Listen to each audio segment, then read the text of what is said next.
Hi everyone, welcome back to Diksha's education hub. तो आज हम सिटीजनशिप चैप्टर को कंपाइल कर देंगे। इसमें दो टॉपिक्स ऐसे हैं जो हमारे रहते थे। एक है आपका नेशनल पॉपुलेशन रजिस्टर और दूसरा है यहाँ पे नेशनल रजिस्टर ऑफ सिटीज़न। पहले तो इसको बिल्कुल लेमन लैंग्वेज में हम समझेंगे अपने जो हैंड रिटन नोट्स हैं उनसे। सबसे पहले हम बात करेंगे एनआरसी की। एनआरसी यानी कि नेशनल रजिस्टर ऑफ सिटीजन्स। तो इसको बनाया गया था 1951 में, ठीक है। और सेंसस कब हुआ था? 1951 में ही हुआ था, जो सबसे पहला सेंसस हुआ था। सेंसस यानी कि जनगणना। कितनी पॉपुलेशन है उसको जानना भी तो ज़रूरी होता है। पॉपुलेशन को जानना ज़रूरी क्यों है? रीज़न बिहाइंड, कोई भी पॉलिसी बनेगी, कोई भी स्कीम बनेगी, कितने उसके बेनिफिशरी होंगे, कितने लोग उसके अंडर आएंगे, वो तभी पता चलेगा ना अगर सेंसस होगा। जैसे अभी ईयर 2025 में मैं इस वीडियो को जब रिकॉर्ड कर रही हूँ तो हम सेंसस फॉलो कर रहे हैं 2011 का। कायदे से तो 2021 में भी सेंसस होना चाहिए था, राइट? क्योंकि हमारी जो स्कीम्स तो सारी 2011 के बेसिस पे बन रही हैं और उस टाइम तो हमारा सेकंड रैंक हुआ करता था पॉपुलेशन के बेसिस पे। अब हम फर्स्ट रैंक पे आ चुके हैं। तो यही रीज़न है कि जो सेंसस होता है दैट इज़ वेरी इंपॉर्टेंट। कोई भी स्कीम है, कोई भी पॉलिसी है, उसको अगर प्रॉपर तरीके से इम्प्लीमेंट करना है तो लोगों का नंबर हमें पूरा पता होना चाहिए, इसीलिए करा जाता है सेंसस यानी कि जनगणना। तो 1951 से लेके 24 मार्च 1971। अब देखो ईयर पे फोकस करना, 1971 यानी कि यहाँ पे इन लोगों के बारे में बात करी जा रही है जो ईस्ट वाला पाकिस्तान हुआ करता था। जब यहाँ पे वेस्टर्न पाकिस्तान की लोगों ने बहुत ज़्यादा एट्रॉसिटी कॉज करी, बोला गया कि रेप कर दो वीमेन का, नस्ल ही बदल देनी है वहाँ पे जो जनरेशन आएगी अगली। बहुत ब्रूटल तरीके से मर्डर हुए, ये सारी चीज़ें चल रही थी ड्यूरिंग 1971। अब क्या किया गया, यहाँ पे बोला कि अब लोग भागने लगे। भागना कहाँ था? नियरेस्ट वाले एरिया में। और सबसे नियर क्या पड़ता था? असम पड़ता था, नॉर्थ ईस्ट वाला। तो यहाँ पे बोल दिया गया कि ऐसे लोग 1951 से लेके जो 1971 और कौन सी डेट है 24 मार्च, वर्ल्ड ट्यूबरक्लोसिस डे भी होता है इस दिन। तो उनको क्या करना पड़ेगा? अपने डॉक्यूमेंट शो करने पड़ेंगे जिससे ये पता चल जाए कि वो 24 मार्च 1971 से पहले के असम के अंदर आ चुके हैं। तो वहाँ पे उनको प्रूफ देना था। अगर सिटीजनशिप चाहिए तो प्रूफ तो देना ही पड़ना था। तो 24 मार्च 1971 से अगर पहले आ गए थे और 1951 के बाद में आए थे असम में या फिर किसी भी पार्ट ऑफ इंडिया, असम इसलिए फोकस करा बिकॉज नियर टू बांग्लादेश यही पार्ट था।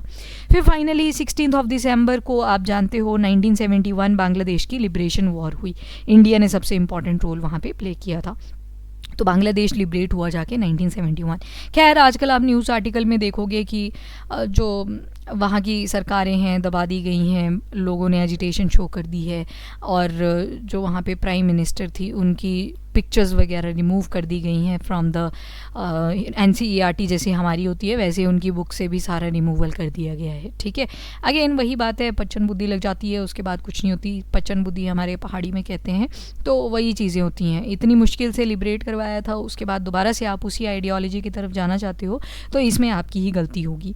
तो कोई भी इलेक्टोरल रोल जो करा जाता था 1951 से लेके 1971 वो उनकी लीगल डाटा के बेसिस पे किया जाता था। लीगल डाटा मतलब अगर आपको अब यहाँ पे जो असम में आ चुके हैं बांग्लादेशीज, उनको एक डॉक्यूमेंट रिप्रेजेंट करना पड़ेगा तभी उनको सिटीजनशिप दी जाएगी। दो रिक्वायरमेंट्स थी, या तो पर्सन के पास 1971 से पहले का कोई प्रूफ होना चाहिए, या तो अगर प्रूफ नहीं है तो कोई ना कोई उनको ऐसा एविडेंस पेश करना पड़ेगा जिससे ये पता चले कि हाँ जी वो लोग पहले आ चुके हैं फ्रॉम 24 मार्च 1971। अब थोड़ा सा इसको डिटेल में देख लेते हैं। तो सबसे पहले NRC की अगर बात करें, नेशनल रजिस्टर ऑफ सिटीज़न, तो इसमें सारे के सारे, अब देखो मैंने बोला ना असम और इवन सारा का सारा इंडिया का पार्ट इसमें कंसीडर कर लिया जाता था। NRC को बनाया तो 1951 में था, जब सेंसस बन गया था 1951 का, और पब्लिश भी इसको सिर्फ एक ही बार करा गया था, वो भी 1951 में ही। NRC को अपडेट किया जाएगा ताकि उन लोगों के भी नाम ऐड कर सकें जो NRC 1951 में आए थे। अब उनकी भी तो आगे जनरेशन्स होंगी तो उनके नाम भी इसी में इंक्लूड करे जाते थे। और इलेक्टोरल रोल्स, तभी आप इलेक्शन वगैरह में पार्टिसिपेशन कर सकते हो, वोटिंग कर सकते हो अगर आपके पास कोई प्रूफ है, कोई डॉक्यूमेंट है जिसके तहत आपको एडमिसिबल कंसीडर किया जाएगा कि हाँ जी आप इंडिया के अंदर ही थे बिफोर 24 मार्च 1971, स्पेशली असम वाला और इवन किसी भी पार्ट ऑफ इंडिया के अंदर अगर आप रहते हो। जितने भी नाम एनआरसी 1951 में आते थे या फिर किसी भी एक इलेक्टोरल रोल के अंदर आ रखे हैं, डेट अगेन वही है 24 मार्च 1971। तो अब देखो अगर आपने वोट डाला होगा तो वो एक प्रूफ ही है ना कि आपने वोट तो करा था, तो आप आगे थे पहले के, तो आपकी काफ़ी टाइम लाइन हो चुकी है 1951 से लेके 1971 तक, तो वो अपना सारा क्राइटेरिया फुलफिल कर चुके हैं। जनरली अगर आप देखोगे 11 साल का प्रोविज़न होता है, ठीक है। जो सिटीजनशिप अमेंडमेंट एक्ट 2019 हमने देखी थी उसमें 6 साल का प्रोविज़न उनके लिए बोल दिया था, जो रिलीजियसली परसिक्यूट करे गए थे, रिलीजन के बेसिस के ऊपर, जिनके साथ बहुत ज़्यादा प्रताड़ना हुई पास्ट में, ठीक है। तो उसी तरह से यहाँ पे ये पूरा तो कर चुके हैं फुलफिल, पर बस यहाँ पे डॉक्यूमेंट रिप्रेजेंट करने थे कि आपको अब लीगलाइज तरीके से सिटीजनशिप दे दी जाए।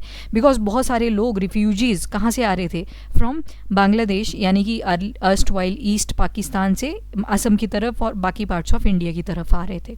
तो उसी वजह से ये डेट सेलेक्ट करी गई थी। 2 रिक्वायरमेंट थी, या तो पर्सन का नाम होना चाहिए 1971 पीरियड में, और एक लिंकेज होनी चाहिए किसी पर्सन के साथ, यानी कि दादा परदादा वहाँ पे होने चाहिए, तो एक लिंकेज भी वहाँ पे होना ज़रूरी था। अब एनआरसी के बाद हम देखेंगे एनपीआर। एनपीआर का मतलब है नेशनल पॉपुलेशन रजिस्टर। अब यहाँ पे एक दिक्कत आने लगी, पहले तो एनआरसी वाले रजिस्टर में ही सभी के नाम इंक्लूड कर लिए जाते थे, बाद के जो पॉपुलेशन काउंट होता था वो भी 1951 के इस एनआरसी वाले प्रोविज़न में ही ऐड कर दिया जाता था। दिक्कत कहाँ पे आई? दिक्कत आई, अब इसको समझते हैं, थोड़ा सा आपको हो सकता है इंटरेस्टिंग लगे। 1 सेकेंड, दिस वन। अब देखो इंडिया के अंदर अगर आप नोटिस करोगे तो डिफरेंट पार्ट्स ऑफ कंट्री में हम लोग रहते हैं, ठीक है। कोई मान लो हिमाचल का पर्सन है, हिमाचल प्रदेश, पर वो काम के लिए आ गया है मध्य प्रदेश। तो अब जब हिमाचल प्रदेश में जनगणना होएगी, सेंसस होगा, तो वहाँ पे भी उसका नाम ऐड हो जाएगा। आपने अपने स्कूल टाइम में किया होगा ऐसे सेंसस के लिए, जब 2010-9 के आसपास आए होंगे लोग, 11 में फिर जब सेंसस निकला था तो लोगों ने पूछा होगा आपसे कि आपके घर में कितने लोग हैं, फिर आप बोलते थे 10 हैं, कौन कौन रहता है, फिर आप पूरा फैमिली बैकग्राउंड बताते हो कि दादा हैं, दादी हैं, और फिर आगे उनके लड़के हैं, फिर चाचू चाची का भी बताते हैं, ताऊ ताई का भी बताते हैं, सभी का बता देते हैं ओवरऑल जो भी घर के अंदर होता था। पर अब जिनके फादर साहब, मान लो हिमाचल प्रदेश तो उनका होम टाउन है, पर अगर वो वर्क कर रहे हैं जाके कहीं महाराष्ट्र के अंदर, तो वहाँ पे तो उन्होंने नाम ऐड करवा दिया जो उनके घर के थे। और महाराष्ट्र के अंदर अब क्या होगा, महाराष्ट्र में जब वहाँ पे सेंसस चल रहा होगा वहाँ पे भी तो सभी को पूछेंगे, चाहे आप किसी के रेंट के साथ ही रह रहे हो, तो वहाँ पे भी जो आपके पापा जी थे वो वहाँ पे भी अपना नाम लिखवा देंगे। तो अब पापा जी का नाम महाराष्ट्र में भी ऐड हो गया और पापा जी का नाम हिमाचल प्रदेश में भी ऐड हो गया। तो यहाँ पे क्या हो गया, एक ही पर्सन को 2 बार काउंट कर लिया गया। तो इससे तो अपने पास जब डाटा पूरा फाइनलाइज होके आएगा तो पता नहीं कितनी पॉपुलेशन होगी जो जिनका होम टाउन कहीं पे है, जिनका वर्किंग प्लेस कहीं पे है। तो इससे क्या हुआ, नंबर में चेंजेस आने लगे, तभी लाया गया नेशनल पॉपुलेशन रजिस्टर, ताकि ये जो प्रॉब्लम आ रही थी इसको सॉर्ट आउट करा जा सके।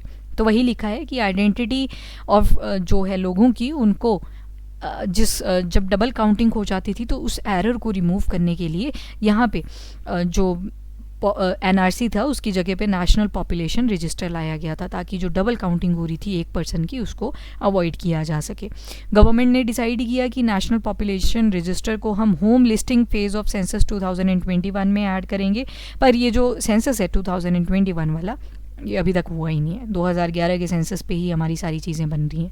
और यहाँ पे असम को एक्सक्लूड कर दिया बिकॉज असम का पूरा डाटा एनआरसी के अंदर इंक्लूडेड था। बिकॉज 1971 में सबसे ज़्यादा रिफ्यूजी कहाँ पे गए थे, 99% तो असम में ही गए थे। तभी तो असम के लोगों ने एजिटेशन शो करी थी कि हमारे तो रिसोर्सेज के ऊपर बर्डन आ गया है। अब देखो जितनी नंबर ऑफ जॉब्स वहाँ पे होंगी, अगर आप उनको सिटीजनशिप अलाउ कर रहे हो, तो जहाँ पे पहले 100 लोग कम्पीट कर रहे थे अब 500 लोग कम्पीट कर रहे हैं, तो कंपटीशन तो इंक्रीज हुआ रिसोर्सेज के ऊपर। तो असम के लिए एनआरसी ही था। अब रजिस्ट्रेशन जब करी जाएगी नेशनल पॉपुलेशन रजिस्टर के साथ, तो आपके पास कौन कौन से डॉक्यूमेंट्स होने चाहिए। तो यहाँ पे एक तो बोल दिया गया आधार कार्ड, ये बाद में ऐड करा था जब 2016 के बाद ये आधार कार्ड का प्रोविज़न आया था। पैन कार्ड वगैरह होना चाहिए, वोटर आईडी कार्ड होना चाहिए। तो आपके पास अगर इनमें से कोई भी डॉक्यूमेंट है तो वो एनपीआर के अंडर काउंट किया जाएगा। अब एनपीआर जो था इसमें सिटीजनशिप एन्यूमरेशन इंक्लूडेड नहीं थी, ये सिटीजनशिप के लिए नहीं था, ये जस्ट फॉर काउंट था। और इसी काउंट से हमें ये भी पता चलना था कि कौन से लोग अगर दूसरी कंट्री से आए हैं तो कितने टाइम के लिए इंडिया के अंदर रहे हैं। तो जितने भी इंडियन रेजिडेंट्स हैं, फॉरेनर्स हैं living for more than 6 months, वो सब इसमें काउंट हुए थे। तो यहाँ पे रेजिडेंट के बारे में बात करी है, जो इंडिया के अंदर रह रहे हैं, रेजिडेंट, ना कि सिटीज़न की बात हुई है। और वेरिफिकेशन किसके साथ करी जाएगी, तो NRC यानी कि नेशनल रजिस्टर ऑफ सिटीज़न के साथ करी जाएगी। तो एक बार इसको फाइनल रीडिंग भी दे लेते हैं। तो ये जो आपका NPR है ना, नेशनल पॉपुलेशन रजिस्टर, ये सेंसस नहीं है, बोथ आर डिफरेंट। तो it is not related to census, ये वाली लाइन यहाँ पे गलत दी थी इस पर, ठीक है। It is not actually related to census.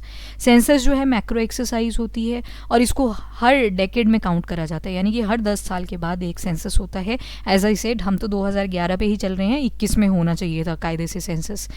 और जो सेंसस होता है इसमें आइडेंटिटी नहीं देखी जाती लोगों की, इसमें देखा जाता है डायरेक्टली क्या, to identify the individual identity detail, while NPR का जो मेन फोकस होता है वो आइडेंटिटी के ऊपर ही होता है।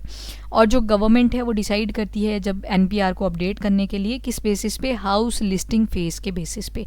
और सेंसस यूज़ करना था 2021, जो कि हुआ नहीं है, ठीक है। बाकी टाइमलाइन वही है। और जब NPR के साथ रजिस्ट्रेशन करनी है वो सभी के लिए मैंडेटरी है। कौन कौन से डॉक्यूमेंट आपके पास होने चाहिए, अभी 2021 के लिए जो डिसाइड करा गया था उसकी बात करी गई है। पैन कार्ड होना चाहिए, आधार कार्ड, वोटर ID कार्ड, ये वॉलंटरी है सारा। नेशनल पॉपुलेशन रजिस्टर का जो बेस है वो NRC ही है, जो पहले हमने देखा ना 1951 के सेंसस पे जो आया था। इसके साथ NPR जो है ये सिटीजनशिप एन्यूमरेशन ड्राइव नहीं है, यानी कि इसमें सिर्फ आइडेंटिटी जानी जानेगी लोगों की, सिटीजनशिप अलॉट नहीं होगी। और जितने भी यूजुअल रेजिडेंट्स हैं, चाहे फॉरेनर हैं पर इंडिया के अंदर 6 महीने से ज़्यादा रह चुके हैं, उनको भी इंडियन रेजिडेंट यहाँ पे काउंट करा जाएगा। इंडियन रेजिडेंट यानी कि इंडिया के अंदर रह रहे हैं बट सिटीज़न नहीं है, तो मतलब यहाँ पे इनको वोटिंग वगैरह लानी होगी। अभी जो NRC है असम का, वो भी सेम नोट पे बनाया गया था और उसमें भी रेजिडेंट्स की लिस्ट थी, और जो असम वाला एरिया था उसको पूरी तरह से वहाँ पे फुलफिल किया गया था, ठीक है। तो that's all about the citizenship. यहाँ पे हमारा सिटीजनशिप कंप्लीट होता है। एक बार मैं चाह रही हूँ कि आप रिवाइज़ कर लो इसको, मुझे पता है ये थोड़ा सा आपको कॉम्प्लेक्स लगेगा, तो इसको रिवाइज़ करा लेते हैं। यहाँ पे NRC है, यहाँ पे NPR है, ठीक है। सबसे पहले NRC आया 1951 में, और NPR जो है ये सेंसस से रिलेटेड नहीं है, याद रखिएगा इस चीज़ को। अब जो NRC था वो क्या रहा था कि 1971 में यहाँ पे बहुत ही ज़्यादा एट्रॉसिटी क्रिएट हुई, जो बांग्लादेश है आज का, पहले ये क्या हुआ करता था, ईस्ट पाकिस्तान। तो यहाँ पे एक डेट अलाउ कर दी गई, that is 24 March 1971।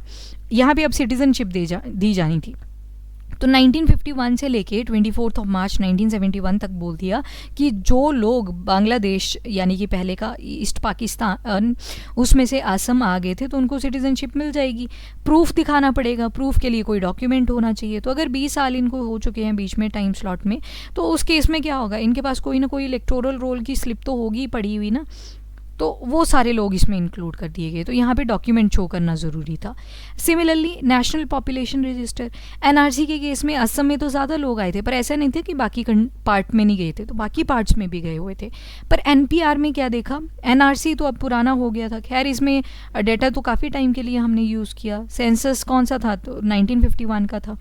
NPR national population register में हमने चाहा कि ये जो 2 बार काउंटिंग हो जाती हैं लोगों की, इसको रिमूव करना है और एक पर्सन को एक ही बार काउंट करा जाए।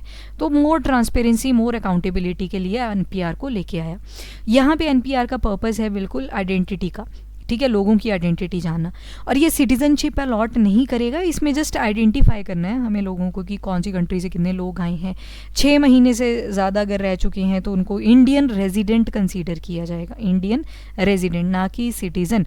तो पहला जब सिटीजनशिप का हमने पार्ट शुरू किया था उस दिन हमने बहुत सारी टर्म्स के बीच में डिफरेंसेस देखे थे, तो इसको याद रखिएगा। 6 महीने का प्रोविज़न है। और NPR जो होना है ये आपके 2021 के सेंसस पे बोला हुआ है, जो कि अभी तक हुआ नहीं है, तो उसके प्रोविज़न यहाँ पे हैं। कौन कौन से डॉक्यूमेंट्स लगेंगे NPR के लिए, तो एक तो लगेगा आधार कार्ड चल पड़ेगा, पैन कार्ड चल पड़ेगा, या फिर वोटर ID कार्ड है वो भी चल पड़ेगा। यानी कि इंडिया के अंदर जो भी हम ID कार्ड्स यूज़ करते हैं वो सारे इस NPR के लिए चल पड़ेंगे। तो 2021 की यहाँ पे बात हुई है, अगेन डू रिमेंबर दिस, ठीक है। तो that's all about the part 2 जिसका नाम था सिटीजनशिप। आर्टिकल नंबर 5 से लेके आर्टिकल नंबर 11 तक हम कंप्लीट कर चुके। अब जो नेक्स्ट हमारा चलेगा that is part 3 fundamental rights, जो चलेगा हमारा from article number 12 to article number 35, ठीक है। फिर उसके बाद पार्ट 4 करेंगे जिसमें आएंगे DPSP, आर्टिकल नंबर 36 से लेके आर्टिकल नंबर 51। ठीक है, so thank you everyone, have a nice day.